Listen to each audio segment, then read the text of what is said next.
Hey everyone, KYT here. It's been a while since I featured my daughter in the video, so here she is again. She can now walk, run, can't talk yet. She's 15 months, but we're seeing a lot of progress. It's not that time passes fast, in my opinion. It's that once she starts walking and falling again, the progression is really fast. Now with the baby update out of the way, we can get to the video, the best start for the beginning investor. Now, if you're not new to my channel, you're gonna know exactly what I'm gonna say and what I recommend, but I got influenced to do this video because I was checking the Blossom Social app, and recently there's been a lot of beginning investors that don't know where to start.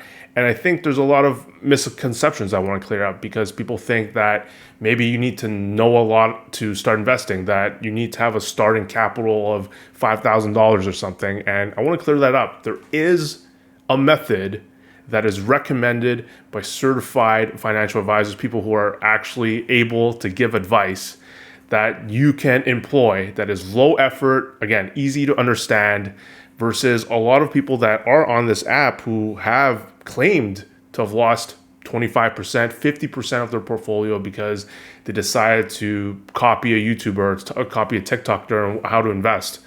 It doesn't have to be complicated. There's an easy way.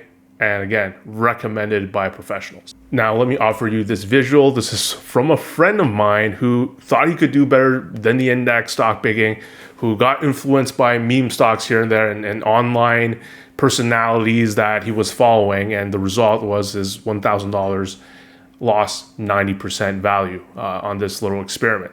So a lot of you might be starting out with $1,000 or less, and this can happen to you. And it's important to research and learn more about these investment accounts, such as the TFSA, the tax-free savings account. You have limited room in the tax-free savings account. So when you do something like higher risk and you lose that room, it is pretty bad, because then you are not able to grow your investment tax-free as much as someone who played it a lot safer. So the reason stock picking is hard is because you can end up picking Tesla and being up 167% year to date, or you can end up with a popular YouTube stock, Tattooed Chef, and be down 93% today. So how do you avoid the fate of my friend of being down 90%? You make one bet. You make a bet that the world economy will grow over time. And that's why financial advisors recommend a globally diversified portfolio.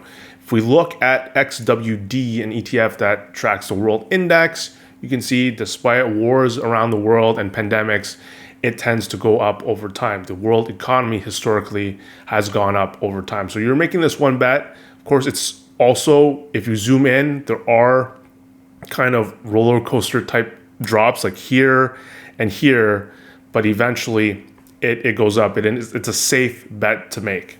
So which ticker symbol, which ETF do I recommend specifically? So I want to say this is not my recommendation. This whole channel is built on top of things certified financial advisors recommend. And my YouTube channel is just you being able to see a regular person use these methods and see how they do. So whether it's Justin or Shannon Bender, Ben Felix, or the Canadian Couch Potato, all reputable sources, they all recommend something that just came out a few years ago, asset allocation ETFs, or all-in-one ETFs. Basically, ETFs are designed to be the only one you need. Now, there's still many of them, and on this chart here by the Canadian Couch Potato, he lists like from 3 different companies. There's Vanguard, iShares, and BMO. They're all about the same. And something that's beyond the scope of this video is what percentage stocks and bonds you would want.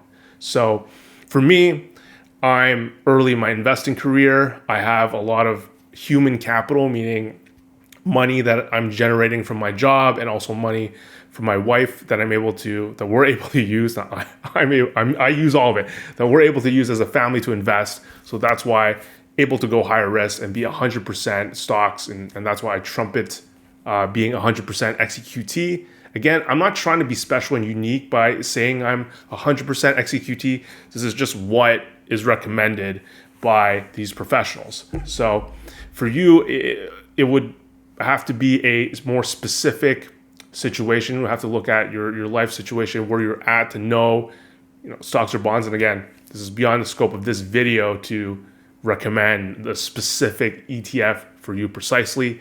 But as an absolute beginner, if you just pick one amongst this group, you are on a better, like you're starting on the right foot. So to quickly summarize why they're awesome, let's look at XEQT, for example. So you're getting exposure to the globe, 45% US, 23% Canada, and a sprinkle of countries around the world. They're also, the allocation ETFs, they're lower fees than a mutual fund. A mutual fund is about 2%. For XEQT, it's 0.2%. So you're paying 10 times lower fees, and it auto rebalances. So that might not seem important to you. It might be a concept that you need to read about, but basically if a stock goes too high, it'll rebalance to its original target allocation. And that's important so that you're never overexposed to a particular industry in the future. So like, let's say a part portfolio is doing really well, but then you have a lot of money attached to it. So in the future, if it drops, your portfolio is going to take a significant hit because of that. That's why there's rebalancing. And that's one of the perks of these all-in-ones, is that it automatically rebalances for you. Whereas if you were an individual stock picker with a portfolio that you wanted to rebalance, you would have to sell off or put certain funds a specific way to do the exact same thing. So of course, people starting out might want to know like where they should open an account. And the reality is I have an account at many different brokerages, 3 of them that I use frequently. And that's because they all have different unique features. I mentioned that in another video.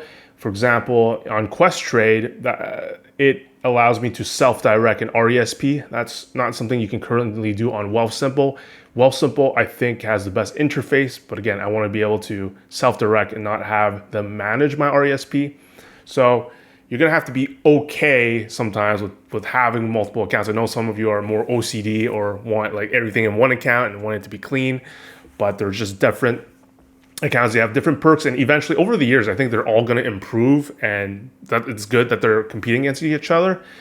But I would recommend you use the link below if you haven't opened a Questrade account yet, because if you use my link, you get $50 to start if you fund your account. So a lot of you aren't starting out with much. Like you can start with, I think the funding amount doesn't matter. So even if you deposit $5, you might be able to get $50 back. And that's already a good start. You're getting a huge return on your investment. So I'm just gonna end this video by showing you the process of buying an asset allocation ETF and how it looks inside of Questrade. So I just deposited money in my FHSA. That's the First Home Savings Account. And if I go, actually, I'm going to go to the trading web, the Edge web interface. Let's move this to the right and just type XEQT, looking that up. And I guess I'll move it more here so you guys can see it. So I have enough to buy 2 shares. And that's why I'm going to do quantity, change it to market. So to buy off the market means in the market, there's people that are willing to sell me XEQT and I'm buying from them. And the lowest price that they're asking for is $26.66. We have $54, which means I can buy 2 shares. And from my FHSA, select it here, click buy, then tells me how much money I have left, will have left, 67 cents. Whatever, send, and it is done. Here, it says buy at market. It's been filled at that price. So easy peasy. So I hope this video helps people because I think, just ask questions in the comments and why it's the best. A lot of people start off tinkering, have like 3 to 5 different ETFs. You really just need one. And I guess this is a point I forgot to emphasize. Some people think like, okay, well, I'll start with one ETF and eventually I'll pick my own stocks or I'll add different ETFs. The thing is, you don't need to do that. This allocation ETFs, these asset all-in-ones, you can have them all the way to the end. They're the best strategy for the beginning investor, and they're the best strategy for people who even know a lot of stuff. Like me, I plan to have XEQT for a very long time. I've seen no compelling reason to deviate. A lot of people who encourage me to deviate are just people who are way too confident in their abilities to pick stocks, basically. And with that, we'll see you in the next one.